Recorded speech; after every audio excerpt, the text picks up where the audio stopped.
后来这个疫情2级的警戒，各位今仔日开始延到8月23。超商的禁令解除，这主食的食面包括茶米卵、烧番薯、鸡卵糕、甲鸡肉糋，今仔日嘛开始卖咯。也毋过有一个禁令，指挥官陈时中讲，迄个叶肉袂当公家用，也就是讲，超商遮的主食的物件，拢爱由店员硬互人客，袂当阁像过去安尼，互人客家己摕叶肉家己硬咯。摆两脚的动作真熟手，真无简单，总算等到疫情较回，会使伫店内食茶米卵，是一天的活力来源。我好像差不多1-2个月都没有在超商买茶叶蛋，很久没有在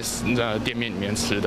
饭了。超商宣布茶叶蛋重新开卖之后呢，这茶叶蛋的贩卖规定也不同，以前都是要自己夹，现在则是由店员帮你夹取。连锁超商莱尔富今仔日一透早准时开始卖茶米卵，业者讲会看店内状况开放卖茶米卵和包仔，拢是爱店员来斗硬。不过若是爱店员来斗3工，第一线的店长嘛讲，拄着人济时段，有当时真正的无用袂怪。不过如果人潮一多，当然会比较忙碌一点。除了莱尔富，包括 Seven 全家拢宣布会看每一个相关消费者的需求，有问切店员会来提供服务。OK 便利超商是讲茶米卵、番薯、鸡卵糕、鸡肉糋等等，拢需要门市来提供人客服务。其他的品项嘛会改做提供真空包装或者是冷藏式的包装。另外，超商龙头全联全台湾嘛有卖5%的门市有咧卖茶米卵，不过目前业者要咧观察，还未开始卖。全台湾降做2级的警戒，